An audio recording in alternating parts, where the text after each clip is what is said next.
바쁜 아침 오늘 꼬가를 뉴스들만 엄선해서 정리해 드리겠습니다. 뉴스픽 오늘도 뉴스토마토의 전현주 기자와 함께합니다. 안녕하십니까? 자, 윤석열 당당하게 맞서겠다고 얘기했는데 출석 요구서 발송을 안 받고 수령을 거부하면서 반송을 계속 시키고 있어요. 버티기 시간 끌기 같습니다. 네, 어제 뉴스픽 시간에도 저희가 네. 이 공조수사본부가 출석 요구서 직접 전달에 실패하면서 특급 등기로 보냈다 이렇게 전해드렸었는데요.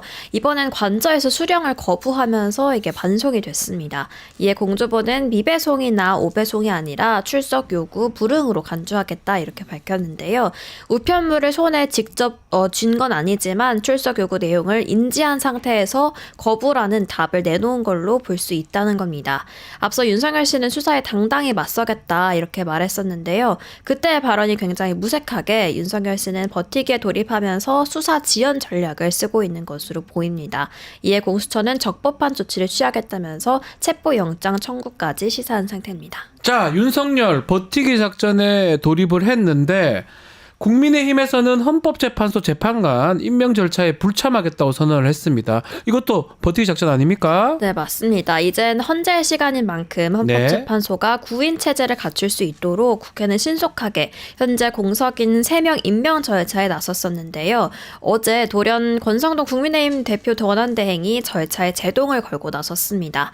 국회목 3명을 추천한다 하더라도 한덕수 권한대행이 이들을 임명할 수는 없다라는 건데요. 권한대행은 탄핵안이 헌재에서 인용되기 전까지는 권한대행의 헌법재판관 임명은 불가능하다 이렇게 말했습니다.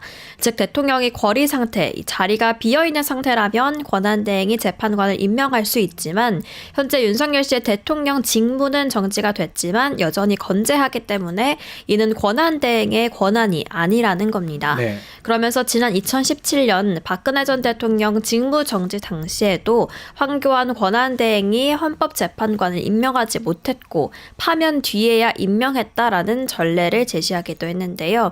하지만 헌법재판소는 이 주장을 정면으로 반박했고 국회 입법조사처 역시 국회목 헌법재판관은 형식적인 임명권에 불과하다 이렇게 못 박은 상태입니다. 아하. 또 민주당은 국민의힘 없이 야당목 후보자 2명이라도 임명을 강행할 계획이고 또 국민의힘의 시간 끌기에 현재는 재판관 6명으로도 이 탄핵 심판이 가능한지를 놓고 논의 중인 것으로 알려졌습니다.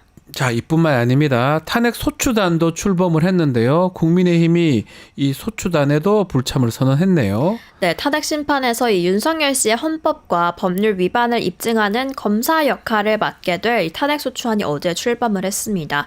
단장은 정청래 국회 법제사법위원장이 맡게 됐는데요. 첫 회의부터 정 단장은 탄핵 재판을 신속하게 끝내겠다 이렇게 말했습니다.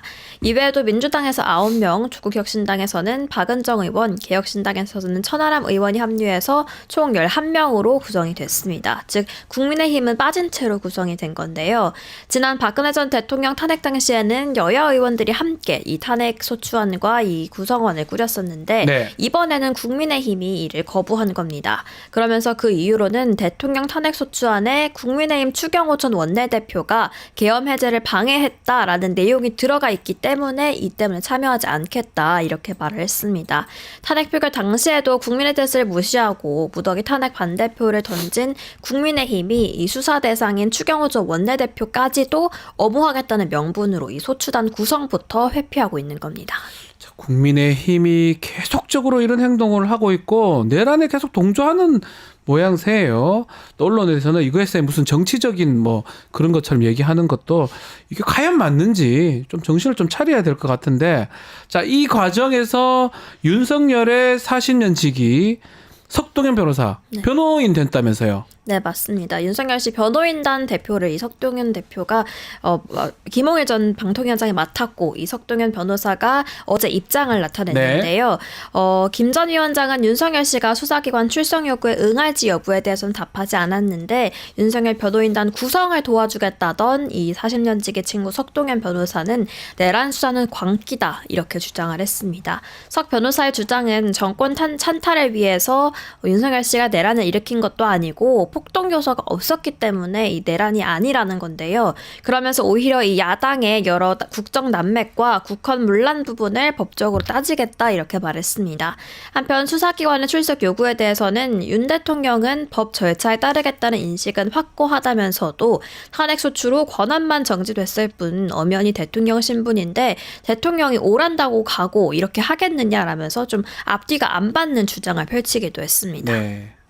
참, 말도 안 되는 얘기들을 하고 있는데 글쎄요. 이건 다른 범죄가 아닙니다. 내란, 반란 상황인데 변호 받을 권리는 있지만 이런 헛소리 같은 거를 자꾸 우리가 들어야 될지 또 이걸 보도를 하는 건지 이것도 한번 지켜봐야 될 것 같은데요. 이 12.3 내란, 윤석열의 내란 하나둘씩 계속 밝혀지고 있어요. 내란 사태의 주요 목적이 본인이 밝힌 바와 같이 선관위 뭐 부정선거 이런 얘기를 했었는데 정보사의 현직, 전직 사령관이 만나가지고 정보를 또 작전을 짰다고 하는데 햄버거 집에서 쌌다고요? 네, 맞습니다. 햄버거를 되게 좋아하시나? 이 양반들. 이 JTBC 단독 보도 등에 따르면 노상원 전 정보사령관과 네. 문상호 정보사령관은 경기도 안산시에 위치한 한 햄버거집에서 만나서 계엄을 사전에 모의했는데요. 경찰청 국가수사본부는 이에 대한 CCTV 영상도 확보한 상태입니다. 이 정모 대령은 그 자리에서 하달받은 계엄 관련 지시를 경찰에 상세히 진술했습니다. 정 대령은 우선 햄버거를 먹고 좀 얘기하자고 하더니 노 전 사령관이 문 사령관에게 중앙선관위 전산 서버를 확인하면 부정선거 증거를 확보할 수 있을 것이라고 했다. 이렇게 네. 진술했습니다. 그러더니 너희들이 중앙선관위 전산실로 가면 된다. 이렇게 했다고도 진술을 했는데요. 특히나 문제되는 부분은 민간인인 퇴역 장성이 정보사령관과 정보사 대령들을 앞에 앉혀놓고 가담을 지시했다는 점입니다. 아유. 게다가 이 노 전 사령관은 향후 있을 이 진급 인사 정모도 언급하면서 정보사 대령 등을 동원한 것으로 파악되고 있는데요. 네. 그로부터 이틀 후 두 대령은 햄버거를 먹으면서 받았던 지시 그대로 중앙선관위 서버실 장악을 시도를 했습니다. 결국 노 전 사령관은 진급을 챙겨줄 수 있고 또 현직 군인에게 직접 이 지시를 내릴 수 있는 상당한 영향력을 가진 것으로 보이는데 또다시 비선 조직의 움직임이 강하게 의심되는 대목입니다. 노상원 이 사람 김영현의 핵심 측근이라고 알려진 사람인데 뭐 이렇게 드러나고 있는데도 그 내란 이거에 대해서 뭐 편들어주고 뭐 정치적으로 한다는 게 참 이해가 안 됩니다. 자, 근데 이 노상원 이 사람 민간인 아닙니까? 네, 맞습니다. 근데 왜 쥐가 나와가지고 군대 막 지휘하고 이럽니까? 네, 노상원 전 사령관은 현재 민간인 상태인데요. 박근혜 정부에서 정보사령관을 지낸 정보통으로 알려져 있습니다. 육사 41기로 육사 38기인 이 김용현 전 국방부 장관과도 상당히 가까운 사이로 알려져 있는 인물입니다. 네. 노 전 사령관은 지난 2022년 대선 때도 김 전 장관이 이끈 이 윤석열 후보 안보 캠프를 도왔던 일도 있는데요. 또 폐쇄적이고 또 점조직으로 이루어진 정보사령부는 좀 전현직이 끈끈하게 교류하는 문화가 있는데 일각에서는 이 김용현 전 장관이 노 씨와의 오랜 신뢰관계를 이용해서 정보사령부를 내란에 적극 동원하는 것으로 보인다 이런 해석도 나오고 있습니다. 네. 실제로 이 정모대령은 자신은 군에 어떠한 인맥도 없기 때문에 노 전 사령관이 도와주겠다는 얘기에 그의 짓을 따랐다 이렇게 진술하기도 했는데요. 네. 또 민주당은 노 전 사령관이 이 퇴직 후에도 일명 돼지부대로 알려진 HID와 암살조 등 정보사령부 산하 북파 공작 부대를 사실상 운용했다는 의혹도 제기를 했습니다. 이 내란의 키맨으로 지목된 노 전 사령관에 대해서 경찰청 특별수사단은 내란 등 혐의로 구속영장을 신청한 상태입니다. 이게 지금 뭐 전현직 정보사령관이 모여가지고 막 짜고 반란 짜고 내란 짜고 뭐 개판인데요. 결국 그때 기억나는 게 계엄 때 선포 2분 만에 선관위를 딱 들이닥치고 그 당시에 문제가 실탄도 챙겨 들어갔다면서요. 여차하면 쏘려고. 네, 맞습니다. 국회보다 가장 먼저 도착한 곳이 선관위였는데요. CCTV 봤죠, 우리가 다. 네, 맞습니다. 도착 시간은 계엄이 발표된 지 2분밖에 안 된 10시 30분에 이 정보사들이 선관위에 도착을 했었습니다. 정보사령부가 국회에 제출한 자료에 따르면 이들이 부대에서 출발한 건 8시 반경으로 확인이 됐습니다. 즉 계엄이 발표되기 2시간 전부터 이들은 이미 알고 있었고 움직이기 시작했었다는 건데요. 있는데요. 또 CCTV 화면에 보면 군인들은 허리에 장비를 차고 있는데 투입된 전원이 K5 총기로 무장했던 것으로 확인이 됐고 네. 또 지휘 차량에도 이 총탄 100발이 실려 있는 것으로 확인이 됐습니다.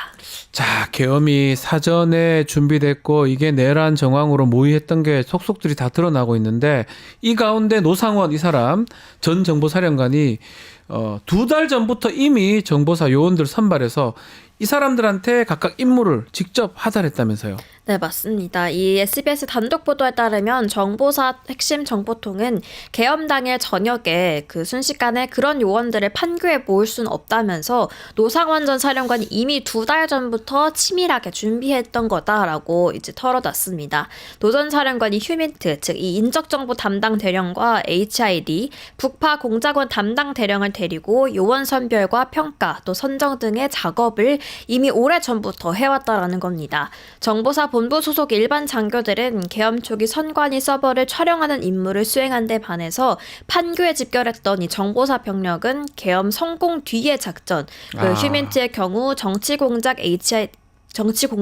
또 HID는 체포와 경호, 경비를 맡는 시나리오를 구성했었다는 게 이 정보사 정보통의 설명입니다. 네. 이에 더해서 소식통은 강원 지역 부대의 HID 요원들은 2주 이상 생활할 수 있는 개인 물품들을 챙겨왔다 이렇게 지시를 했는데요.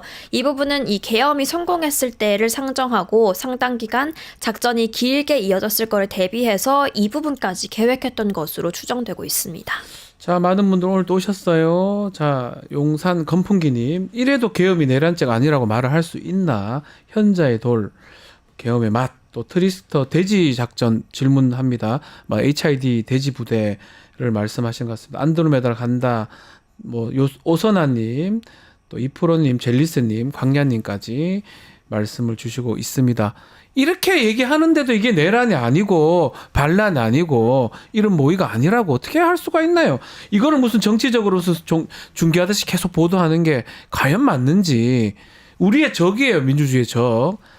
거기 수사를 거부하고 있고 지연 작전 펴는 게 맞다고 그 얘기하는 것도 저는 말도 안 되고, 국민의힘의 입장도 그걸 자꾸 대변해주는 언론이 과연 맞는지, 이럴 때 중립을 유지하는 게 맞는지 그 생각이 계속 듭니다. 자, 곽종근 특수사령관, 윤석열이 언제부터 내란 사태를 계획했는지 얘기를 좀 하고 있는데, 곽종근의 얘기에 따르면 지난 6월부터 계엄 얘기를 계속 했다면서요. 네, 국회 국방위원회 소속 박범계 더불어민주당 의원은 이 곽종근 특수전 사령관이 구속되기 직전에 자신과 수차례 통화를 하면서 계엄 사전 모의 사실을 털어놨다 이렇게 말을 했습니다. 박 의원에 따르면 12월 1일 전인 올해 6월과 10월 또 11월에 윤석열 대통령, 김용현 전 국방부 장관, 여인영 방첩사령관, 또 이진우 수방사령관, 그리고 곽종근 특전사령관이 함께한 자리들이 이미 3차례 있었고, 특히 마지막 자리였던 11월 회동에서는 계엄이 직접적으로 언급됐다 이렇게 털어놨습니다. 특히 이 6월 회동은 김용현 전 장관이 장관으로 임명되기도 전인 경호처장 시절에 있었던 모임이어서 이 계엄 모의를 시작한 시점이 예상보다 훨씬 오래 전일 수 있겠다라는 분석이 나오고 있는데요. 특히 현역도 아닌 전직 이 노상원 전 정보사령관이 직접 정보사 소속 현역 감도와 또 부정선거 관련 영상을 주고받았다는 사실과 문상호 현 정보사령관이 공작을 잘하는 인물들을 선발하라는 지시를 내렸다는 증언도 나왔습니다. 이로 봤을 때는 이 계엄이 단순히 즉각적으로 이뤄졌던 게 아니라 상당 시간, 오랜 기간 동안 치밀하게 준비해왔다 이런 것으로 볼 수 있겠습니다. 그렇죠. 오래 준비가 돼 있었고, 여차하면 북한을 자극할 수도 있던 상황도 있고, 여러 가지 정말 상상도 하기 싫은 행동들을 모여 앉아가지고 군인이라는 것들이 그렇게 했던 것들이 지금 다 드러나고 있거든요. 다만 민주당이나 이런 데서 계엄 얘기를 계속 했었잖아요. 김민석 최고라든지 그런 것들이 예고가 좀 있었기 때문에 그래도 막았지 않나 이 생각도 들고요. 어쨌든 엄청난 일들이 아직 대한민국에서 일어나고 있는데 또 그것을 비호하려고 하는 사람들, 똑같이 좀 어떻게 전 했으면 좋겠다는 생각까지 듭니다. 자, 오늘 뉴스픽은 여기서 마무리하겠습니다. 전주 기자 감사합니다. 네, 고맙습니다. 저는 이어서 수 잃는 남자 돌아오겠습니다.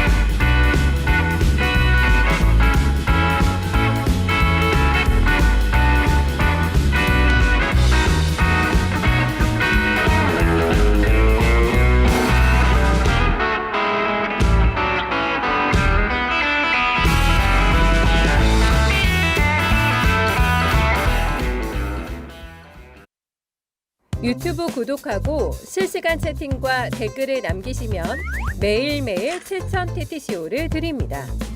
참여 방법은 통통물 어플을 다운로드하고 회원가입과 로그인을 해주세요. 마이페이지에서 나의 회원 고유 번호를 복사해주세요. 유튜브 구독 후 실시간 채팅이나 댓글창에 고유 번호를 한 번만 입력하면 준비 끝! 지금 유튜브 채팅과 댓글 쓰기 참여하고 7,000TTCO 받아가세요. 하루도 조용할 날 없는 언론, 정치권 속에서 열불나는 여러분들을 위해서 꼭 필요한 분입니다. 수요일의 남자 최진문 교수님과 함께하겠습니다. 안녕하십니까? 자, 이번 한 주 동안 네. 어떤 이슈가 가장 또 교수님을 하나게 했습니까? 욕 나오려고 그래요. 욕을 어제, 하면 안 돼요. 어제 권성동 권성동 이름을 불러야지. 권성동. 예. 아니 자기가 8년 전에 했던 말하고 다른 말을 하고 있잖아요. 네. 말이 됩니까? 이게 지금 헌재 재판관들 임명하는 게 뭐가 문제인데 대체? 아니 뭐 자기들 생각할 때 뭐 대통령의 직무가 정지되면 임명할 수가 없대. 웃기고 있네 진짜. 아니 그러면서 민주당이 8년 전에 했던 말을 얘기하더라고요. 네. 자기가 했던 말을 내가 첫째 잘못된 게 본인이 뭐라고 그랬습니까? 민주당이 이렇게 반대할 때 본인은 해야 됩니다. 이렇게 주장했던 사람이에요. 창피한지도 모르게 자기가 했던 말이 그대로 박제돼 있는데 자기 지금 와서 또 반대를 해. 그것도 웃기고요. 네. 이번에는 국회가 추천하는 몫이잖아요. 그리고 당시에는 대통령이 지명하는 몫이었어요. 대통령이 지명하는 몫을 처분하면 안 되는 거지 권한대행이. 그건 맞는 얘기라고 생각해. 네. 그러나 지금은 국회가 추천할 수 있는 권한을 갖고 있고 그 추천권을 갖고서 발의해서 임명만 대통령이 하는 거예요. 그러면 하자가 없으면 임명해야 되는 거야. 당연하죠. 근데 그게 뭐가 다 똑같지도 않아요. 두 번째, 100번 양보해서 그게 맞다고 해도 나중에 그 당시에 8년 전에는 민주당에서 우상호 원내대표 입장을 바꿨어요. 나중에 처음에 반대가 나중에 네. 찬성적으로. 근데 이제 와서 그걸 들먹이면서 민주당이 그랬으니까 못한다. 이런 소리를 이거는요. 국정원란을 더 오래 가겠다는 거 아니에요? 그러니까요. 결국 권성동 원내대표가 선출된 이유가 이런 게 있었나 싶기도 하고요. 저는 자꾸 이런 생각이 들어요. 자꾸 내란에 동조하는 느낌이 들지 않습니까? 다 그렇게 들어요. 시간 끌어서. 네. 그 언론에서는 막 이게 정치적 뭔처럼 얘기하는데 네. 이런 행동을 자꾸 하면 좀 처벌까지는 모르겠지만 왜 이렇게 행동하는지 알 수가 자기는 이게 괜찮다고 봤나요? 아니, 그러니까 제가 볼 때는요, 친윤 중에 친윤이냐, 친윤 그룹들이나 이런 사람들은요, 네. 탄핵에 대해서도 내가 볼 때 반대했잖아요. 그러면 내란에 동조하는 거 아닌가요? 동조죠. 아니, 그러니까 그거를 문제 없다고 보는 거잖아. 그게 정말 문제 없다고 보면 동조 세력이라고 볼 수밖에 없는 거죠. 다 국민들은 문제 있다고 보고 아니 본인이 만약에 저는 이렇게 물어보 본인이 야당이었다면 그렇게 했겠어요? 그러니까요. 전 진짜 이해가 안 됩니다. 아니고 지난번에 박근혜 탄핵 때는 본인이 소추위원장까지 했잖아요. 맞습니다. 그랬던 사람이 이런 모습을 보이면 너무 정치적이잖아. 네. 그리고 그렇게 헌재 재판관들 임명 안 돼가지고 계속 탄핵이 늦어져 봐요. 국가의 나라가 혼란은. 어떻게 되나요? 그러니까요. 그 생각은 아예 없어. 정말. 나라 걱정하지도 않고 국민 걱정은 안중에도 없어요. 자기들 정권 오래 잡는 거 그거밖에 생각이 없어. 그런데 국민들이 왜 자꾸 뽑아줘요 저런 사람들을? 그건 대구에 물어 본인의 대구 고향이니까- 아니에요. 아니에요? 어쨌든 강릉이에요. 강릉이든 네. 대구든 알겠습니다. 짜증납니다 진짜. 네. 자, 윤석열 탄핵 소추안 가결 이후에 이 언론 반응 이것도 한번 볼게요. 일제히 호해는 오랜만에 호해를 보는 것 같은데 호해 발행을 했었는데 이거 소개 좀 해주시죠. 예, 지금 언론들이 전부 다 네. 탄핵 소추안이 가결됐을 당시에 언론들 모습이 좀 화면에 나가고 있는데요. 경향신문 시민이 이겼다. 동아일보 윤 대통령 탄핵 직무정지. 서울신문도 윤 대통령 탄핵안 가결 쭉 돼 있고요. 국민일보도 탄핵안 가결 직무정지. 전부 그런 내용들이에요. 사진도 네. 보면 대체적으로 경향성이 있는데 경향신문, 동아일보, 서울신문, 한국일보는 시민들 모습 그걸 주로 내보냈고 국민일보, 중앙일보, 조선일보, 한국경제는 윤석열 모습 이렇게 호해로 두 가지 보냈어요. 저렇게 나왔네요. 호해란 게 이제 젊은 세대는 잘 모를 수 있는데 예전에는 진짜 많았잖아요. 많았죠. 왜냐하면 호해 그때 이러면서 인터넷이 없었으니까 그러니까요. 정보를 접할 수 있는 기회가 없었어요. 네. 그러다 보니까 이제 주기적으로 신문이 나오잖아요. 아침에 나오고 오후에 나오고 주간석, 조간석간인데 급한 소식이 있으면 한 장짜리로 만들어가지고 당장 그냥 내는 게 호해인데. 옥상에서 막 뿌리고 이랬어요 그때는. 맞습니다. 보라고. 일단 호해 이렇게 정말 많은 언론 내에서 보도를 했었는데 네. 저 방송사 메인 뉴스에도 뭐 클로징 멘트라든지 비판적인 목소리가 일제히 거의 다 나왔는데 KBS 어땠습니까? 궁금해요. KBS. 클로징 멘트 없었습니다. 아이고야. 얘기를 안 해요. 잘한다. 입을 닫아. 잘한다. 이게 뭐 하는 짓이면 MBC 같은 경우에 이렇게 얘기했습니다. 잘 들어보세요. 네. 변명은 비겁했다. 태도는 비루했다. 표현마저 저열했다. 아유.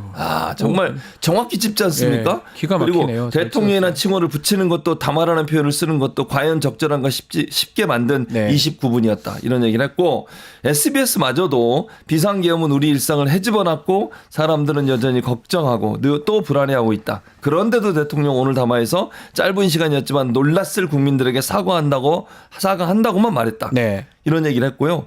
TV조선 있잖아요. 심지어 네. TV조선. TV조선도 듣는 내내 무언가의 호되게 얹힌 듯 가슴이 답답했다. 이런 얘기를 했어요. TV조선도 그랬는데. 채널A도 이해 못할 야. 계엄 싸우겠다는 대통령. 그런데 KBS는 없어. 예. 얘기 안 해. 참 KBS 대단한데. 자, 이 국면에서 또 가장 눈에 띄는 게 예. 대구 경북 지역의 주요 신문들입니다. 엇갈린 보도가 나왔는데 이것도 교수님께서 소개해 주시면 좋을 것 같아요. 저는요. 매일신문 진짜 매일신문이 원래 이제 보수적 성향으로 네. 늘 보도를 하고 있는데 제목만 읽어드릴까요? 매일신문 제목이에요. 네. 탄핵만은 안 된다. 보수 대집결, 강력 저지 움직임. 이게 뭐 하는 본인 고향이시잖아요. 박지원 변호사. 전 경북입니다. 예. 그다음에 4분 5일 국힘 네. 탄핵 저지선 무너지나. 그러니까 탄핵을 막으려는 의도. 그냥 어떻게 이런 제목을 뽑을 수가 있습니까? 저는 대체. 저런 보도를 한다는 것 자체가 네. 내란을 선동하는 거 아닌가 생각도 들어요. 그러니까 탄핵에 대한 국민들의 정서를 여론이란 건 네. 그렇게 반영해서 기사를 써야 되잖아요. 그렇죠. 그리고 이렇게 엄청난 일이 일어났는데 그때도 편을 들고 싶어요? 정치적 편을? 그러니까 저 언론 정신을 차려야 되는 거 아니에요? 그러니까 아무리 대구에서 나오는 신문이지만 이러면 안 돼. 근데 의외로 영남일보가 또 있습니다. 대구에. 영남일보요? 영남일보 있죠? 예. 영남일보에서 저희 집에서 받아봤던 그렇습니까? 신문이에요. 예. 제목이 이렇게 해서 TK 국회의원 25명 대구 경북을 부끄럽게 만들지 말라. 이렇게 요거는- 써야지 요건 최소한. 괜찮네. 그러니까 이렇게 지역에 따라서 이런 식으로 기사를 쓰면 안 되잖아요. 그러니까 매일신문은 왜 이런지 모르겠어요. 왜 아니, 이렇게 정치적으로 뭔가 따지고 중립 따질 때는 이렇게 할 수도 있는데 지금 이런 상황에서 뭘 따지고 합니까? 저는 이해가 안 돼요. 그러니까요.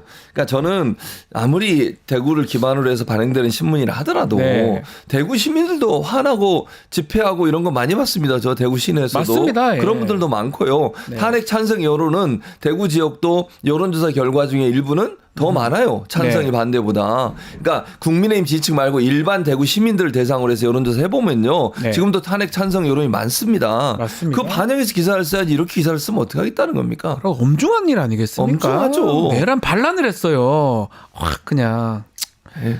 자, 외교부 부대변인 얘기 좀 해보겠습니다. 윤석열의 12.3 비상계엄 내란 때 의원의 국회 출입 막지 않았다. 이 입장을 외신으로 배포를 했는 게 드러났는데요. 뭐 로이터하고 또 워싱턴 포스트 외신 인터뷰를 진행했는데 어떻게 해석해야 됩니까? 이게 외교부는 이게 왜 말이 이래요? 안 되는. 왜 왜냐하면 이래요? 요 관련해서요.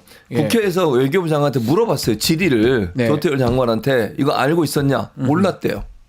그러니까 부대변인이라는 인간이 지원차 했어요? 지 혼자 한 거예요. 그러니까 예를 들면 장관도 모르고 있는 얘기가 언론에 나가고 외신에 보도가 되면 외국에 그렇게 보도가 될 거 아니에요. 네. 근데 이 부대변인이라는 사람 제가 알기로는 대통령실에 근무하다 나온 사람이에요. 역시네요. 그러니까 이게 뭐냐고요.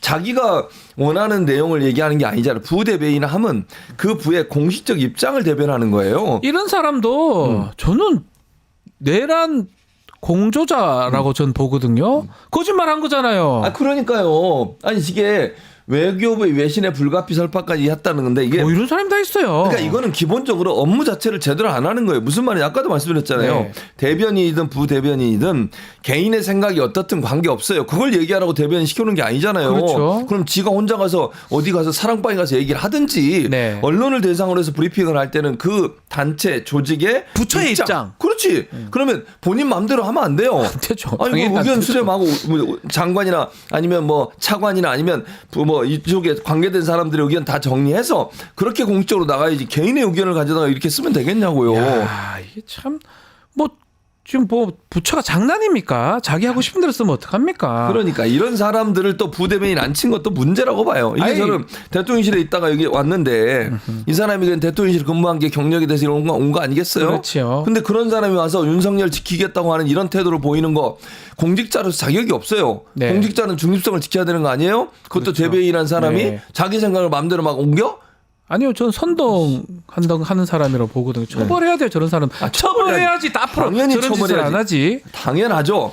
자, 이 윤석열의 이 계엄, 내란, 이 불씨가 아마도 명태균 같아요. 명태균 게이트. 저희 이제 명태균 게이트 시작이 9월 5일인가요? 저희 뉴스토마토부터 시작을 했었죠.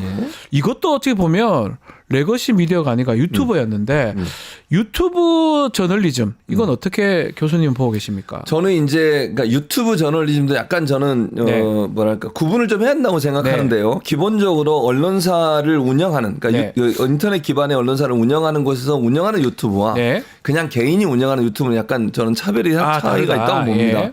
그건 좀 구분해서 저는 얘기를 하고 싶은데 지금 여기서 말하는 우리 박지훈 변호사 얘기했듯이 언론 역할을 하는 유튜버는 언론사를 기반으로 하는 유튜버라고 생각해요. 예를 들면 뉴스토마토 같은데요. 네. 여기는 저는 언론으로서 역할을 하고 있다고 봅니다. 그러니까 유튜브 채널이긴 하지만 이 유튜브가 뉴스토마토라고 하는 회사를 기반으로 해서 만들어진 거고 거기에서 취재한 내용들이 기반이 돼서 얘기들을 나누고 있는 거잖아요. 네. 평론은 그 위에 덧붙여지는 것이고 그렇다면 이건 저널리즘의 역할을 하고 있다고 봐요. 네. 그러니까 언론사가 운영하는 그 유튜브 같은 경우에 뭐 여기 말고도 레거시 언론사들도 다 유튜브 운영하잖아요. 거의 다 MBC 요새 있죠. 뭐 SBS 예. 다 하니까 그런 유튜브들은 언론의 역할을 충분히 하고 있다. 왜냐하면 기본적으로 취재 기능이나 아닌 시스템을 갖고 있는 곳에서 유튜브를 운영하는 것이니까 네. 언론사의 역할을 충분히 해낼 수 있는. 왜냐하면 이제 방송사, 신문사가 두 개를 다 갖고 있는 데가 있잖아요. 종편 같은 데가 그런 데인데 그런 데 말고는요. 기본적으로 방송 매체를 갖고 있지 않잖아요. 채널을. 신문만 갖고 그렇죠. 있죠. 그럴 네. 경우에 신문에서 많이 취재한 내용들 이런 내용들을 기반으로 방송 매체를 활용하는 거 그게 유튜브라고 하는 플랫폼을 이용해서 나가는 거니까 네. 그 자체로서 언론의 역할을 하고 있다고 봐야 되겠죠. 그렇지만 또 지금 말씀하셨던 그 시사 유튜버들 유튜브 상당히 또 인기 있는 데는 뭐 영향력이 매우 큽니다. 그죠. 네. 뭐 지금 자주 나가시잖아요, 우리 교수님도. 아, 뉴스공장. 뉴스공장 안 나간다니까요? 매불 시험만 나간다고요. 몰래 잠깐 나가셨잖아요. 나갔죠. 자르더라고. 예, 그만큼 영향력이 좀 큰데 네. 이런 유튜브들 언론준의 대상으로 좀 포함시켜야 된다 이런 주장도 있는데요. 그러니까 저는 아까 제가 네. 구분해서 말씀드린 게 그런 이유예요. 그러니까 예를 들어서 인터넷 신문이라고 하는 매체, 언론 매체를 운영하면서 유튜브를 하는 것은 네. 중재 대상이 돼야 된다고 봅니다. 왜냐하면 언론사에서 예를 들면 인터넷 신문사에 취재한 내용을 기반으로 방송을 만들기 때문에 그건 중재의 대상이 될 수 있다고 봐요. 그런데 네. 그거 없이 그냥 유튜브를 하는 경우 있잖아요. 이건 전 제 대상이 너무 안 된다고 생각해요. 왜냐하면 그러면 표현의 자유. 왜냐하면 유튜브라고 하는 것은요. 어떤 허가를 받고 운영되는 곳은 아니잖아요. 그렇죠. 신고하고 합니다. 물론 인터넷 신문도 신고하고 하지만 인터넷 신문 어떤 그 단체의 자율적인 어떤 심의를 받기도 해요. 규제를 받기도 하고 그리고 언론사로 등록은 돼 있습니다. 네. 허가제는 아니지만 등록을 하게 돼 있어요. 근데 유튜브는 그런 게 아니에요. 문체부 예를 들면 문체부의 인터넷 언론사 뉴스토마토는 등록이 돼 있는 거예요. 맞습니다. 그러나 유튜브는 등록을 한 게 아니고 자기가 그냥 아무 때나 방송을 할 수 있는 거예요. 네네네. 근데 자유로운 세상에서 자기 의견을 표현하는데 그것이 모두 다 규제의 대상이 되고 중재의 대상이 된다고 하면 유튜브 하는 역할 중에 여러 가지 제한이 많이 올 수밖에 없어요. 그러니까 물론 저는 이렇게 생각해요. 그 유튜브가 하는 역할 중에 뭐 예를 들면 가짜 뉴스라든지 아니면 남을 뭐 그 위해를 가한다든지 아니면 허위사실 유포를 한다 이런 것들은 형사법으로 처벌이 가능하다고 봅니다. 예. 근데 중재위원회 같은 경우에는 좀 더 뭐랄까요 객관성의 의무를 제대로 지키지 않았을 때 문제를 삼는 거거든요.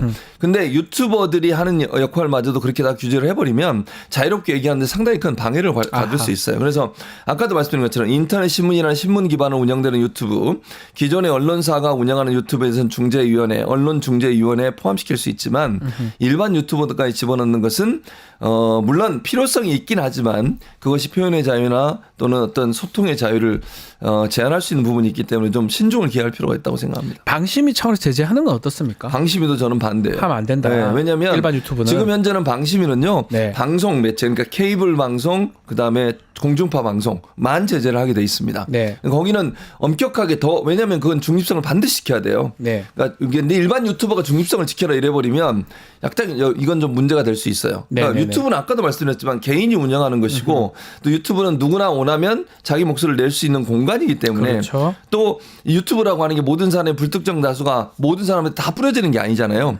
내가 원할 때 찾아서 보는 거예요. 그러니까 선택적으로 보는 거죠. 네. 그러니까 인기 있는 건 더 많이 보는 것이고요. 그렇기 때문에 그 부분을 방심에 집어넣게 되면 저는 표현의 자유가 상당히 억압될 수 있다. 대신 아까도 말씀드렸잖아요.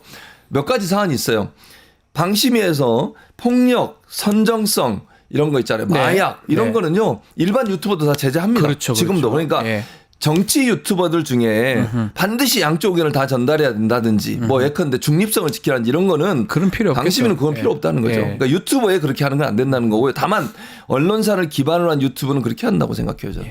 마지막으로 요 얘기를 좀 해보겠습니다. Y10입니다. Y10. 예. 김백 씨가 사장인데 이 사람이 윤석열이 제기한 부정선거 의혹에 대해서 검증을 좀 해보라라고 지시를 했다고 하는데요. 참 어처구니 예. 없습니다. 아니 부정선거 문제는 이미 검찰, 경찰에서 다 문제 없음으로 처리가 끝난 문제예요. 아니 지금 현재도 예를 들면 지난번에 조사 다 했잖아요. 네. 또 하나 선관위 관련해서도 이미 국정원과 인터넷진흥원인가요? 한국인터넷진흥원에서 조사를 했는데 아무 문제 없다고 결과가 나왔어요. 그런데 뭘 다시 부정선거에 대한 의혹을 제기해보라는 거예요? 뭘 네. 팩트체크를 하라는 거예요? 팩트체크 몇 번을 했는데 네. 국가기관이 공인해서 문제 없다고 결론이 나왔잖아요. 네. 그런데 윤석열이 지금 개헌을 했던 이유 중에 하나가 선관위 서버를 탈취하려는 의도가 있었다고 의혹이 생기는 거 아닙니까?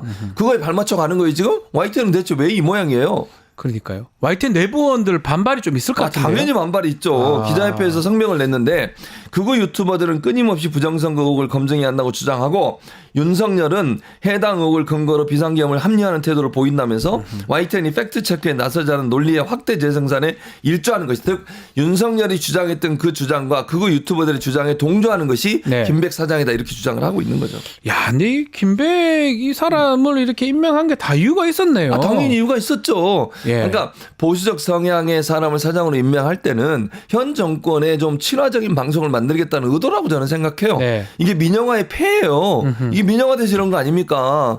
아니 국가기관에서 예를 들면 국가의 공공기관이죠. 공공기관에서 주식을 갖고 있을 때 이런 일이 없었어요. 물론 당시에도 뭐 예를 들어 대통령이 바뀌게 되면 사장이 낙하산을 오는 경우는 있긴 했지만 기본적으로 이렇게 대놓고 특정 정당이나 특정 정권을 위해서 옹호적인 그런 보도를 하는 경우는 극히 없었는데 네. 지금 김백 사장 온 이후에 즉 민영화된 이후에 이런 일이 발생하고 있는 거니까 그래서 민영화를 반대했던 거예요 당시에도.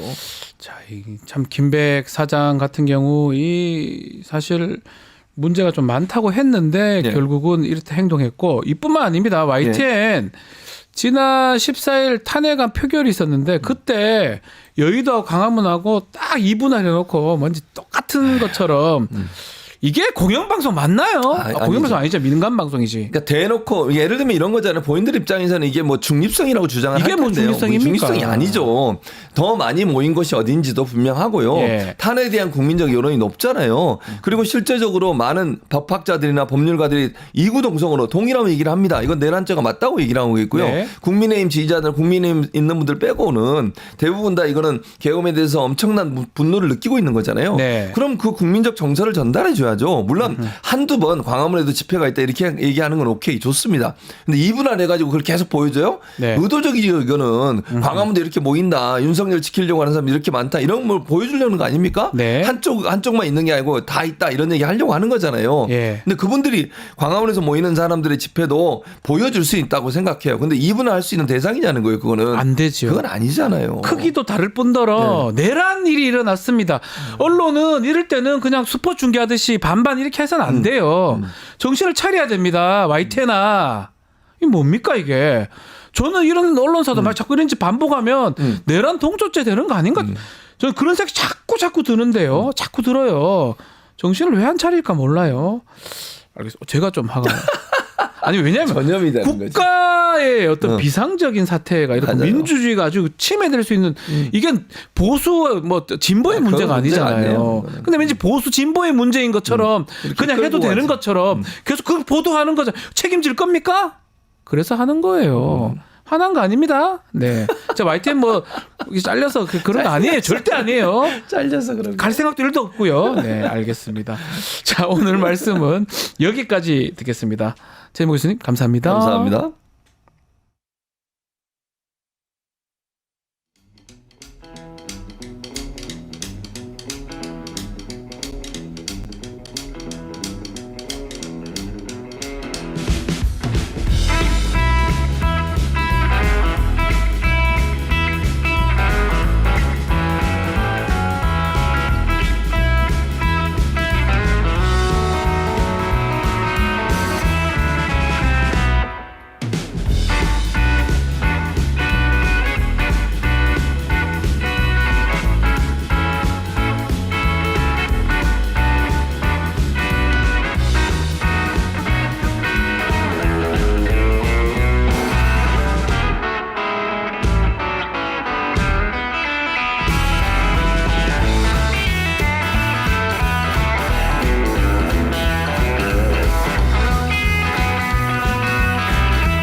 한 주간에 뜨거웠던 이슈를 짚어보는 이슈 화합 시간입니다. 자, 오늘은 민주당의 장윤미 전 법률위 부위원장 함께하겠습니다. 안녕하십니까? 네, 안녕하세요.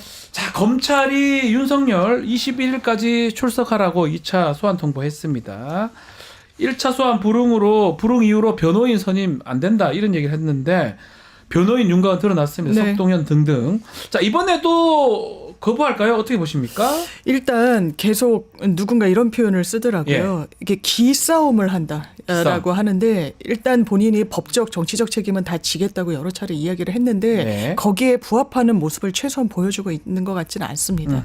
일단 검찰에서는 1차 소환 통보를 했고 네. 이거를 일반 피해자들 같은 경우는 그냥 전화로 조율하는데 문서로 남기고 있는 건 이유가 있는 거예요. 왜냐하면 이거 받았다 정확하게 송달이 됐음에도 불구하고 불응했다. 안 온다. 2차 마찬가지다. 그러면 불응할 우려가 있거나 실제로 불응하면 무슨 요건에 해당합니까? 체포영장 발부 요건에 해당하는 거예요. 그렇죠. 그렇기 때문에 이런 부분과 관련해서 지금 뭐 반송 조치하고 일부러 수령 거부하는 듯한 모습이 보이는데 계속해서 시간 끌기는 어려울 거고 이런 정치적 소란 행위랄까요? 이런 부분을 아마 계속 해나갈 거라는 생각이 듭니다. 검찰도 검찰이지만 이 공조본 공조수사본부도 18일까지 소환 통보를 했는데 이것도 수치를 자꾸 거부하고 있거든요. 네.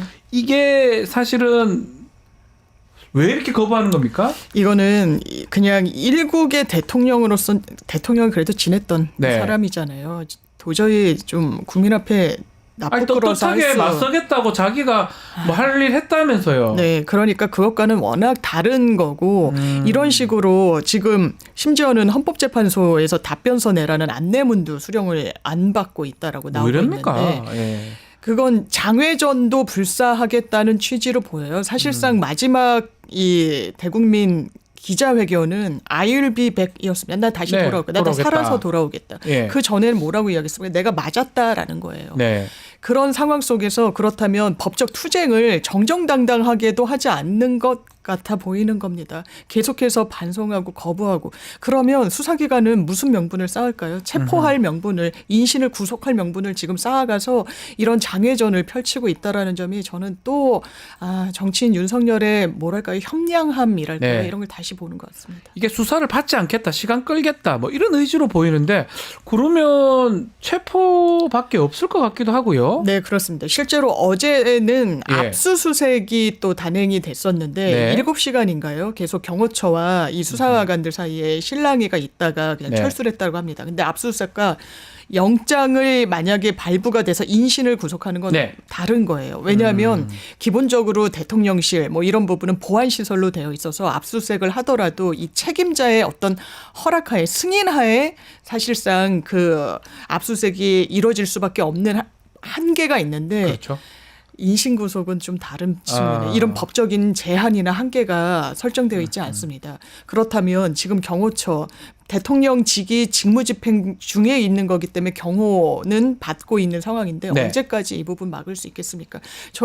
어떤 분들은 이번 주 안에 영장 발부, 영장 청구 내지는 뭐 긴급 체포 내지는 체포 영장에 의한 체포가 이루어지지 않겠냐고도 전망하시는 분들이 있는데 자초하는 측면이 있어서. 본인이 이렇게 거부 자꾸 하면 영장을 할 수밖에 없는 상황까지 만드는 거 할 수밖에 아닌가요? 없는 거죠. 수사기관은 일단 내란죄는 공수처장도 이야기를 했지만 예. 구속 수사가 원칙입니다. 원칙이죠. 지금 영장 청구서 김용현 씨나 여러 이 사령관들의 영장 청구서에 우두머리는 윤석열 대통령으로 맞아요. 돼 있어요. 예. 그러면 우두머리가 어떤 형을 받느냐? 사형 무기밖에 없습니다. 이거는 기본적으로 법정형이 매우 높아요. 그러면 도망갈 우려나 증거인멸의 우려가 자동적으로 많고 현직 대통령이었었기 때문에 도주 우려는 지금은 이제 출국금지까지 돼 있기 때문에 비교적 낮다고 하더라도 도주나 증거인멸 둘 중에 하나만 있으면 됩니다. 증거인멸의 네. 우려는 매우 높죠. 너무 많죠. 왜냐하면 해제가 된 이후에도 특전사령관한테 전화했다라는 거 예. 아닙니까? 그럼 왜 전화를 합니까? 입 맞추기 위해서 말을 변경하기 위해서 본인과 이 논리적 정합성을 맞추기 위해서 전화하는 거 말고는 사실 이해가 되지 않아요. 계엄 해제된 이후에 전화한 건. 그렇다면 빨리 인신을 확보할 필요성도 수사기관으로서 매우 높아 보입니다. 이 탄핵 심판 이제 진행할 건데 주심 재판관이 지금 배정이 됐습니다. 정영식 재판관입니다. 자, 주심 재판관이 사건에 이제 향방에 영향이 있을 것이다 이런 것도 얘기가 있는데 어떻게 보십니까? 주심 재판관 역할이 뭡니까? 그러니까 이제 헌법재판관 한 명 한 명이 사실은 본인의 어떤 헌법적 가치와 네. 법리 해석에 따라서 입장을 내는 게 맞습니다만 주심이란 걸 왜 따로 정하겠습니까? 의미가 있는 거죠. 주심은 기본적으로 평의를 주도합니다. 평의라는 건 왜냐하면 논의를 할 거 아니에요. 서로의 생각을 점검하고 이 부분에 대한 법리 검토가 어떻게 됐고 증거조사가 어디까지 됐는지에 대한 논의를 열어놓고 하는 과정이 있는 거 아닙니까? 네. 그걸 평의라고 하는데 그 절차를 주도하는 사람이에요. 역할이 가볍다고 할 수 없습니다. 그리고 결정문이 나오면 그 초안을 잡게 됩니다. 아, 결정문 초안 맞습니다. 작성하시는 분이군요. 그런데 저는 헌법재판소가 상당히 아쉬웠던 게 처음에 주심을 비공개를 했어요. 예. 노무현 전 대통령 탄핵 때, 박근혜 전 대통령 탄핵 때도 주심은 공개를 했습니다. 아. 그리고 공개 심리가 이루어지는 상황에서 이걸 감출 필요가 없는데 그때도 언론에서 이거 혹시 정영식 재판관이기 때문인 거 아니야? 정영식 재판관은 윤석열 대통령이 임명을 했죠. 뭐 최측근 측근은 아니지만 저도 알겠는데요, 저 사람 성향이라든지. 그렇죠. 제일 보수적이라고 아주 평가가 극보수. 되고 예. 그리고 최근에 그 처형 그러니까 부인의 언니를 박선영 아닙니까? 박선영 전 의원인 거죠. 참네. 진실화해 위원장에 앉힌 건 그 대단히, 상황에서도 임명을 했어요. 대단히 부적절한 거예요. 이건 예. 그러니까 담보용 아니냐 보험용 예. 아니냐라고 하니까 참네. 이걸 가리니까 더 이상한 거예요. 가릴 이상해요. 수도 없었고 네. 일단 JTBC 단독 보도로 이거 정영식이 이 주심 재판관이다라고 나온 이후에 맞다라고 이제 확인이 된 건데 이럴 필요가 왜 불필요한 오해를 야기했나라고 좀 아쉬운 부분이 있습니다. 그럼에도 예전 박근혜 때 안창호 그 재판관이죠. 지금은 국가인권위원장 하고 있는데 아주 보수적임에도 불구하고 그쵸. 탄핵을 완전히. 이제 인정을 했던 경험이 있기 때문에 뭐 지켜보기로 하고요. 좀 전에 얘기를 했는데 답변서 내달라고 요청을 했는데 답변서도 지금 낼지 안 낼지 또 의문이네요. 맞습니다. 예. 왜냐하면 헌법재판소에서 이 탄핵 소추안이 가결된 이후에 헌법재판소에도 송달이 되고 대통령한테도 이제 송달이 되는 것인데 네. 자, 답변서 얘기 좀 이따 하고요. 자, 이 사건의 계기가 됐는 게 어쩌면 명태균 얘기일 수 있습니다. 박주민 의원이 이제 명태균 관련해서 한금폰 박주민 의원이 오지 않아서 접견 오지 않아서 제출했다. 뭐 이런 얘기가 명태균 얘기가 있었는데요. 직접 박주민 의원 전화 연결해서 이 얘기도 한번 들어보도록 하겠습니다. 자, 의원님 나와 계십니까? 네, 안녕하세요. 네, 의원님. 네네네. 자, 직접 명태균 씨 만나고 오셨던데 명태균 씨 네. 표정이나 첫마디가 어땠습니까? 뭐, 표정은 되게 여유만만했고요. 그렇습니다. 항상 뭐 자신만만했고 그렇습니다. 예, 네. 예. 그 명태균 씨가 왜 그 박주민 의원님을 언급했는지 궁금해요. 뭐 의원 사실 명단 뭐- 보다가 그랬다고 하는데 왜 그랬다고 합니까? 그러니까 제가 한 30분 정도 거의 대부분 이야기를 들었고, 예. 제가 유일하게 한 질문이 저도 궁금하고 기자분들도 예. 많이 여쭤보시니까 제가 물어봤어요. 왜 예. 저를 택했냐. 그랬더니 그 김건희 씨 캄보디아 일정을 바꿨던 얘기를 얘기하더라고요. 아, 예, 나중에 와서 이제 검색을 해보니까 본인이 이제 비행기 떨어지는 꿈을 꿔서 김건희 씨에게 연락을 해서 앙코르와트 가지 마라라고 얘기를 해서 일정을 바꿨다는 그 일하지 않습니까? 예, 그 알려져 일하더라고요. 있죠. 예, 예. 그래서 그 얘기를 하면서 본인에게 그런 능력이 있다 이렇게 얘기를 했고, 예. 그래서 이제 그 명단 쭉 보다가 제 이름을 보고 느낌을 받았다 이렇게 얘기를 하더라고요. 예. 아, 느낌을 받고 박주민이라는 사람을 의원님을 선택한 것이다. 야, 이게 또 놀라운데 그러면 어떤 대화를 하셨습니까? 30분 동안 접견을 했다고 하던데요. 뭐 역사 이야기, 네. 본인 현재 상황 관련된 이야기, 본인 사건 관련된 이야기, 그리고 아하. 현재 그리고 앞으로 있을 정치 일정에 대한 자신의 견해 이런 얘기들을 쭉 했어요. 예. 아하. 그 앞으로 있을 정치 일정 이게 혹시나 조기 대선이나 뭐 이런 것들이 언급된 예, 건가요? 대표적인 일정이 대선 아니겠습니까? 그러니까 뭐 대선 등에 대한 본인의 견해, 판단 이런 얘기들을 쭉 얘기했어요. 예. 본인의 얘기를 좀 했다라는 건데 지금 여권에서 언급되는 인물들 대부분 명태균 씨하고 관련성이 있잖아요. 네. 그러면 여권에서는 또 드러나지 않는 의혹들 때문에 좀 힘들지 않을까 생각도 들고요. 그 부분도 얘기하던가요? 그러니까 뭐 본인 입으로든 또는 그 명태균 씨의 변호인이죠. 남상권 변호사를 통해서든 지금 뭐 계속 전해지고 있는 게 몇몇 여권 인사들에 대한 얘기들이 반복적으로 나오잖아요. 예. 뭐 우세훈, 홍준표 이런 분들에 대한 얘기도 간단히 하긴 했습니다. 예, 아하. 구체적인 내용은 제가 옮기기 그렇고요. 예. 예. 자, 지금 보도에 따르면 한금폰 얘기가 계속 나오고 있습니다. 네, 아직 네. 녹음 파일이 공개되진 않았는데 음. 혹시나 명태균 씨가 예고한 녹음 파일이 있을까요? 있다고 하던가요? 글쎄요, 뭐 제가 자세한 내용은 모르겠고요. 네. 황금폰에 대한 얘기도 아주 짧게 나오긴 했는데 네. 구체적으로 그 내용에 대해서 얘기하거나 그러진 않았습니다. 아하. 예. 혹시 뭐 명태균 씨가 의원님한테 뭐 녹음 파일이라든지 부탁하는 일도 있었던가요? 그런 구체적인 얘기는 제가 말씀드리기 어렵고, 아, 예. 변호사니까 잘 아실 텐데, 네. 접견 상황이 미결수 접견은 아시다시피 교도관이 참관을 하고요. 그죠? 옆에 보고 있죠. 예. 네, 녹음을 하게 돼 있지 않습니까? 예. 그죠? 예. 상황도 고려를 좀 하셔야 될 것 같아요. 음흠.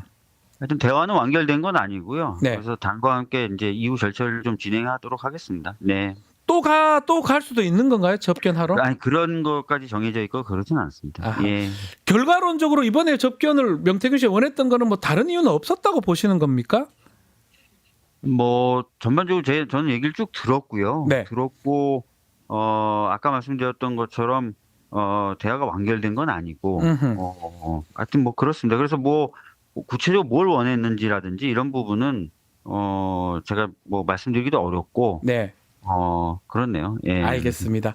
자, 의원님 바쁘실 텐데요. 오늘 인터뷰는 여기까지 하겠습니다. 의원님 감사합니다. 네, 감사합니다. 지금까지 박주민 더불어민주당 의원과 말씀 나눴습니다.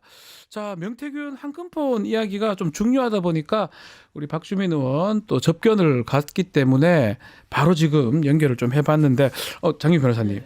자, 한금폰 얘기가 나왔고요. 그 한금폰 때문에 계엄이라는 걸 선택한 거 아니냐, 이런 보도도 또 분석도 있거든요. 그 부분 어떻게 보십니까? 왜냐하면 뇌관이 될 수밖에 없고 네. 정말 어떻게 보면 좀 놀랍게도 명태균 씨가 내가 구속되면 한 달이면 하야 내지 탄핵될 텐데 감당할 수 있겠어 얘기했어요. 했는데 정확하게 이 명태균 씨의 구속 수감 한 달에 이 계엄 사태가 벌어졌습니다. 예. 그런 부분과 관련해서 누구보다, 왜냐하면 지금 황금폰과 관련해서 이렇게까지 이야기 나와요. 대통령의 육성이 일단 원본으로 확보가 돼야 되는데 그게 된 것 같고요. 거기에 어떤 이야기까지 나옵니까? 명태균 씨 변호인이 내가 말이야 이 김영선 주라고 했는데 말을 안 듣는 당에서 여기까지 확인을 했는데 네. 그 이후에 그래서 그 당시 공관위원장인 윤상현 의원한테 지시를 했고 시켜서 마무리를 지었다는 취지의 이야기가 들어있다는 거 아닙니까? 네. 이건 대통령이 해선 안 되는 행동을 한 거예요. 음흠. 국민의힘 어땠습니까? 노무현 전 대통령이 내가 대통령이지만 열린우리당이 총선에서 승리했으면 좋겠다. 잘 됐으면 좋겠다. 네. 그 말 한마디로 탄핵을 가결시켰었어요. 네. 지금 여기에 대해서 지금 국민의힘 반성을 넘어서 모든 걸 그냥 엄호로 가고 예. 있는데요. 아, 머릿속에 국민이 없구나.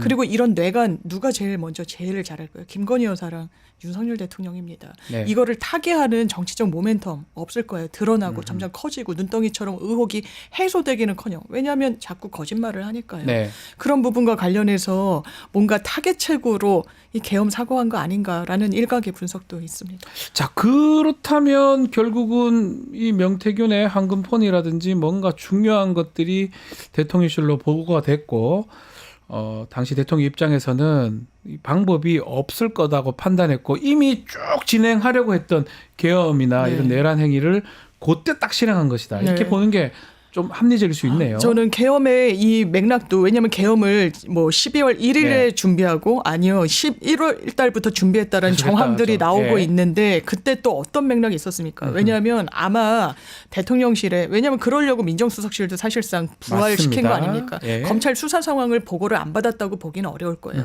그런데 대단히 많은 증거들이 황금폰 이전에도 PC 압수수색 등등으로 빼도 박도 못할 명징한 윤석열 대통령 부부를 향하는 증거들이 있다라는 이야기가 나오고 있었죠. 네. 그렇다면 이 계엄과 무관하다고 할 수 있겠습니까? 무관하다고 보긴 어려울 것이다. 자, 그렇다면 뭐 앞으로 저희는 더 궁금한 게 이 황금폰 검찰이 확보했다고 하는데, 또 박주민 의원 좀 전에 또 얘기를 했지만 민주당한테 간다든지 또 언론에 간다면 이게 불러올 파장도 상당히 클 것 같다고 생각도 그렇습니다. 드는데요. 굉장히 크겠죠. 네. 지금 박주민 의원이 원래 접견을 한번 못 갔었잖아요. 네, 맞습니다. 지금 박주민 의원은 변호사 자격증이 있으십니다만 지금 현직 변호 업무를 하고 계시진 않아서 변호인 접견은 안 된다고 하더라고요. 네. 그러니까 일반인 접견 한 30분 내외로 할 수밖에 없는 제한적인 부분과 관련해서 그 얘기 때문에 좀 갔는데 어려웠다고 말씀 금방 하셨어요. 네, 그것도 어렵고 예. 그리고 1차에는 소환이 돼가지고 이게 엇나가서 못 만났는데 일단 민주당 쪽에 먼저 주려고 시도를 했던 것으로 또 보이기도 하고요. 그런 네. 워딩이 나오기도 했었고, 그럼 왜 그렇게 생각할까요? 이게 정치적 파장이 상당히 크다고 명태균 씨가 정확히 알고 있는 것 같아요. 지금 명태균 씨만 있습니까? 건진법사 체포됐습니다. 네. 지금 이런 부분과 관련해서 저는 대통령이 자기의 개혁의 움직임 그리고 이 시동이 여기서 멈추고 다시 돌아오겠다라는 말이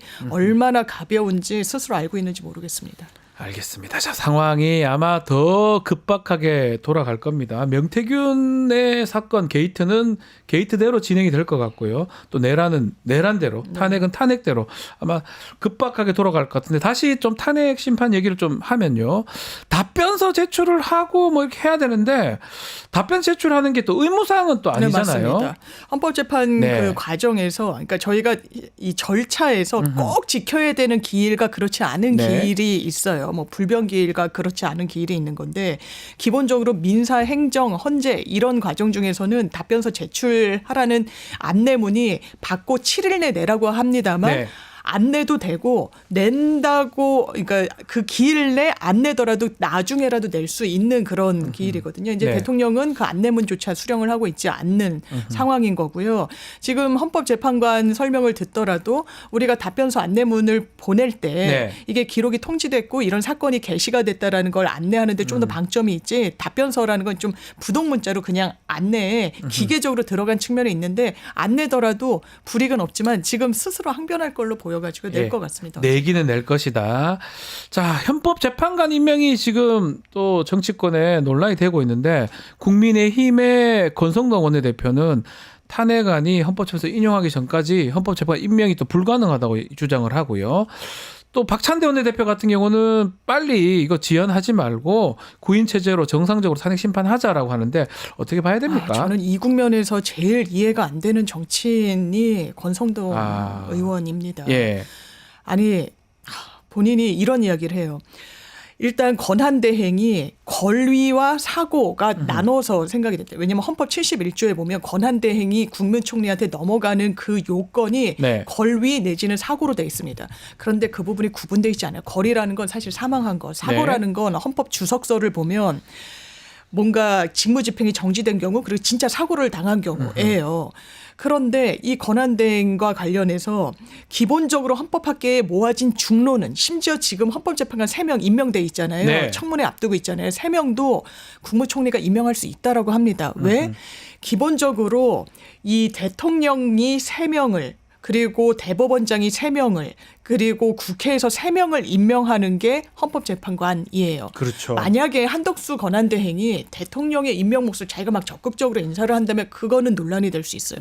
그런데 국회 추천 몫이랄지 아니면 대법원장 추천 몫은 기본적으로 사후적으로 임명권자로서 그냥 마침표만 찍는 정도예요. 도장만 찍어주면 된다 이 말이네요. 그래서 예. 이게 가능하다고 하는데 거리 시에는 적극적 행사가 되고 사고 시에는 안 된다는 이상한 논리를 꺼내들면서 그리고 과거에는 찬성했었거든요. 네. 그리고 지금 민주당 얘기를 계속 하는데 민주당이 과거에 박근혜 전 대통령 탄핵 때 그때는 헌법재판관 임명 못한다고 권한대행한테 그런 권한 없다고 한 거 아니었냐라고 네. 이야기하는데 언론에서도 민주당은 그때 이러고 또 뭐 이렇게 네. 또 표현을 합니다. 그때 헌법재판관 몫은 대통령이 직접 임명하는 몫이었어요. 다르죠. 이거 완전 다릅니다. 이렇게 네. 국민을 호도하려고 이 순간에도 시도하고 있다는 게 저는 국민들한테 용서받지 못할 거라고 저는 생각합니다. 권성동 원내대표도 그렇지만 주요 언론에서 이거를 뭐 중계하듯이 아유 뭐 정치 무슨 싸움 재미로 중계하는 것도 사실은 저는 문제고 엄중한 상황 아니겠습니까? 뭐 다 떠나가지고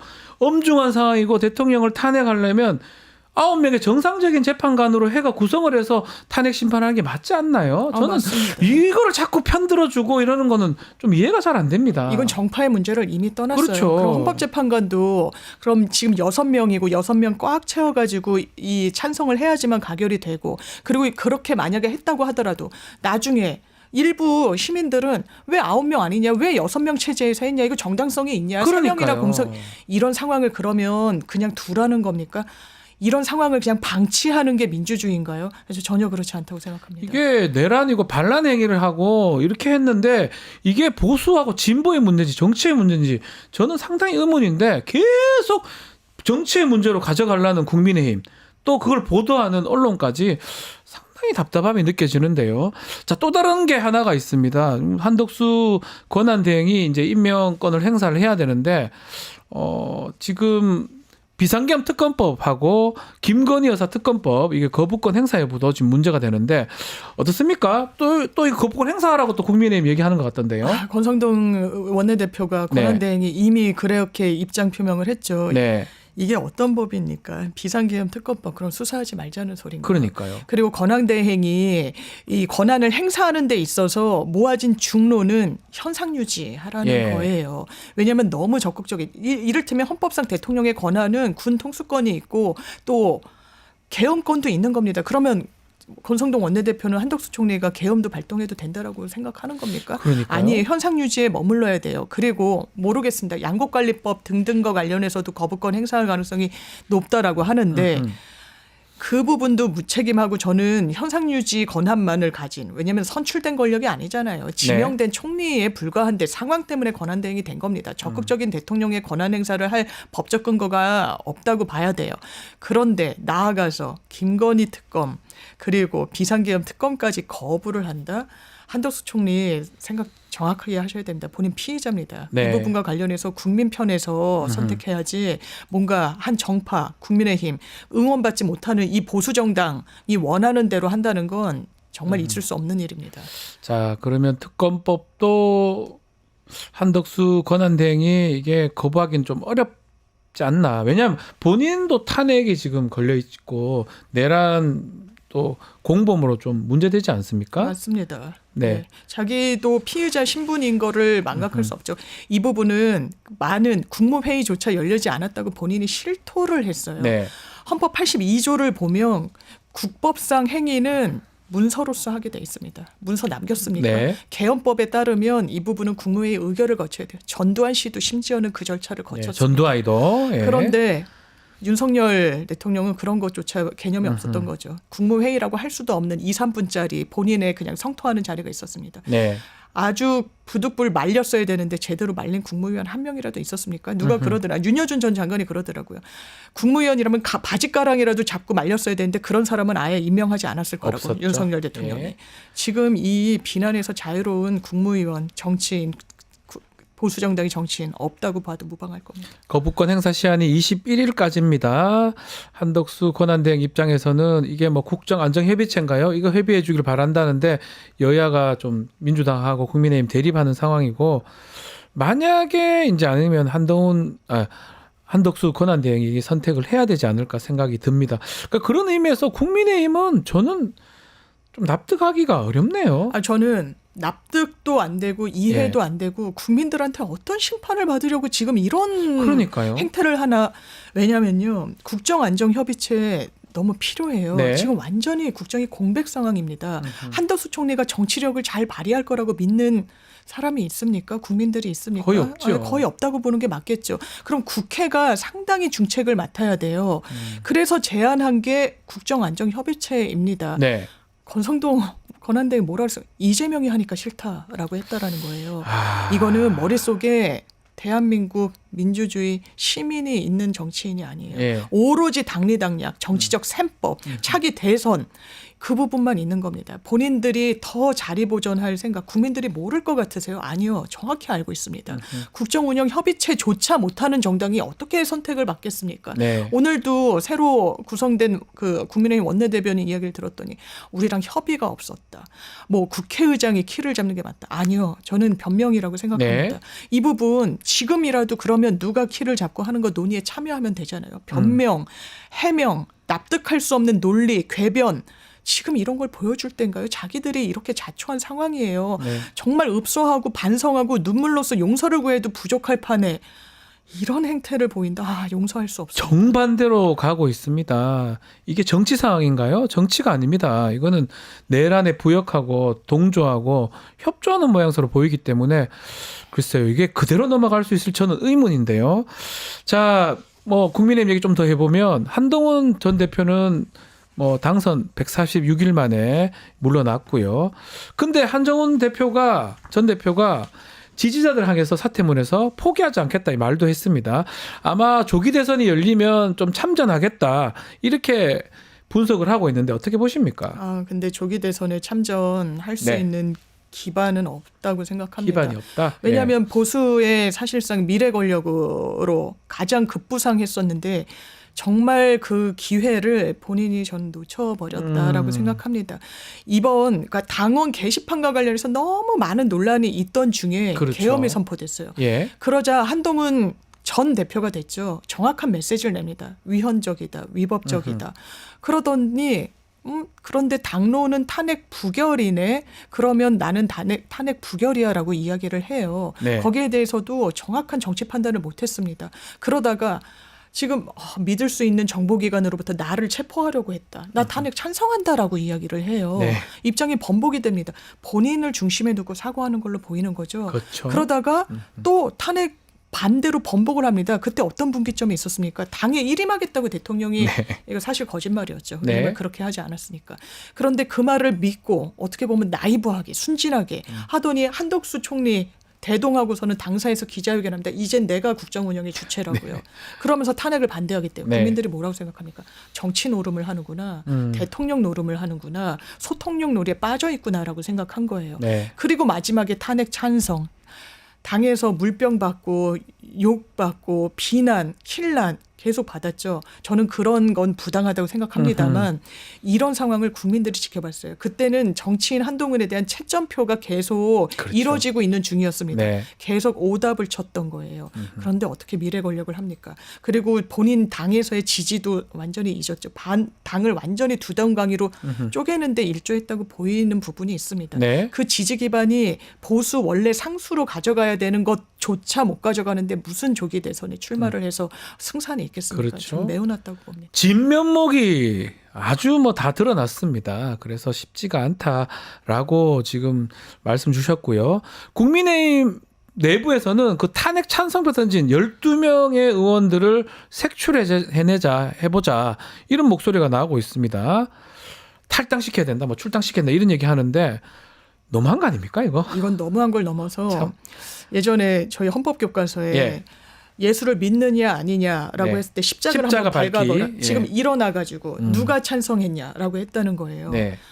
이건 국민의 제 호출에 부응한 거라고 생각합니다. 그 네. 12표의 이탈표는요. 그리고 저는 11표의 무효 기권표도 고심이 있다라고 네. 생각해요. 그런데 그것을 지금 당장 색출해서 뭘 하자는 겁니까?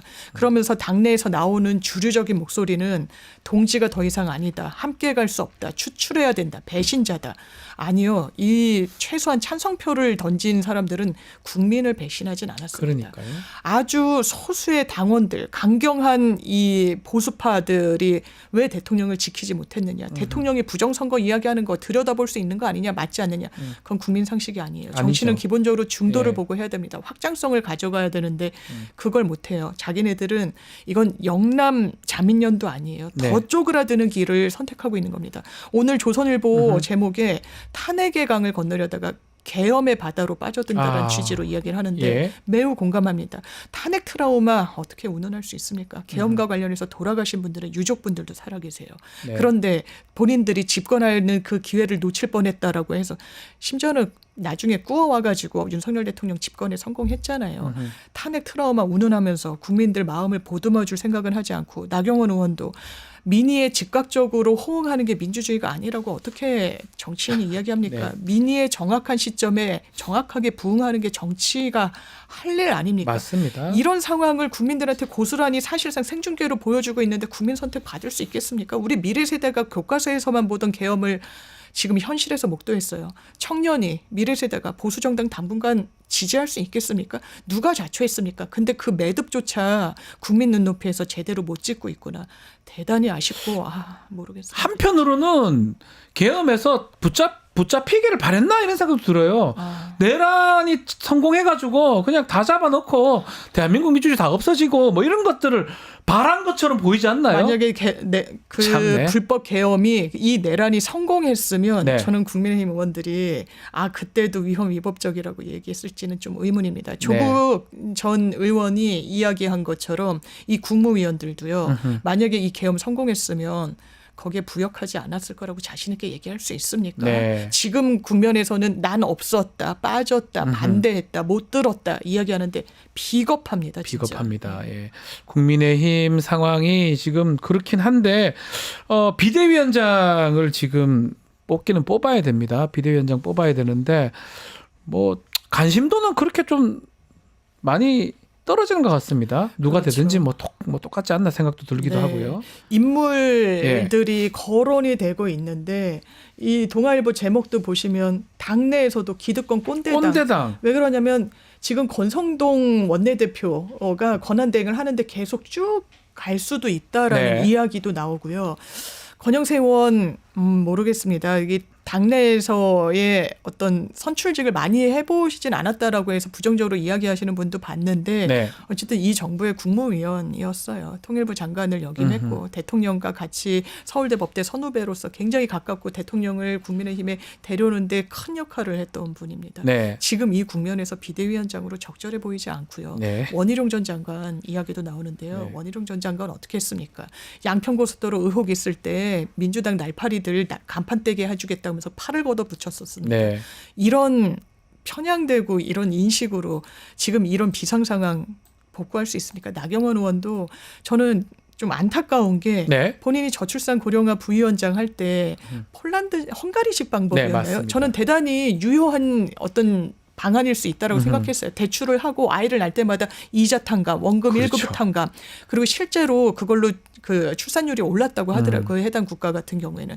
우리랑 의견 달라. 이거는 사실상 대통령이 배척하고 척진 거죠. 쫓겨난 거 아닙니까? 그걸 전당대회도 기억을 못 하시나? 네, 못 나오게 한 거죠. 네. 그런데 이 국면에서 국민 편에 서지 않고 대통령 편에 서서 본인한테 얻는 정치적 이득이 뭔지도 일단은 모르겠고 예. 이게 정치인이 가야 되는 길인지도 모르겠습니다. 그런데 이런 상황에서 비대위원장을 맡는 것도 비상한 상황을 타개해야 되는 임무가 있잖아요. 네. 박근혜 전 대통령 때도 그래서 탄핵 이후에 이정현 대표가 물러나고 외부에서 영입을 해왔던 거예요. 임명진 목사를 그렇죠. 맞습니다. 해서 기억납니다. 좀 당을 추스려야 되는데 지금 외부 인사는 지금 국면에서 사실 구하기 어렵다는 그 애로가 이해도 됩니다만 네. 김무성, 권영세, 원희룡 그리고 아니면 권성동의 그 대행체제 연장 이거는 국민의힘이 거의 대선을 포기한 게 아닌가 싶습니다. 국민보다는 자신들의 이익이나 당리당략을 더 추구하는 거 아니냐 이렇게 해석이 될 여지가 있습니다. 그렇기 때문에 오늘 무청에서 누가 결정되든지 간에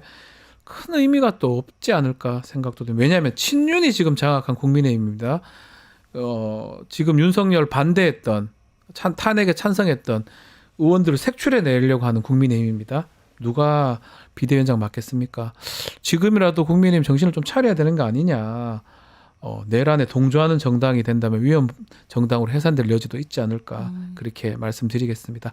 자, 오늘 말씀은 여기까지 듣겠습니다. 장윤미 변호사 감사합니다. 고맙습니다. 자, 뉴스토마토 구독자 댓글 이벤트 하나 소개해드리겠습니다. 지금 실시간 채팅창에 댓글 참여하시면 매일매일 2,000 통통 쿠폰 지급해드리고 있습니다. 매일 2,000원 상당의 할인 쿠폰을 지급해드리고요. 채팅창 링크에 있는 통통몰 앱에 가입하신 뒤에 회원 고유번호 코드를 실시간 채팅창에 한 번만 붙여넣기를 하면 이벤트 직접 참여하실 수가 있습니다. 자세한 것은 실시간 채팅창 상단 고정 링크나 아래 더보기란 참고해 주시면 됩니다. 내일은 여론조사로 한 주간 민심을 살펴보는 쇼미더 민심, 또 김필성, 신준 변호사와 함께하는 이슈 3합도 준비되어 있으니까요. 많은 시청 부탁드리겠습니다. 이어서 2부 뉴스 인사 프라임 진행이 됩니다. 멤버십 가입하시고요. 조금만 기다려주시고 잠시 뒤에 뵙겠습니다. 감사합니다. 너무 시간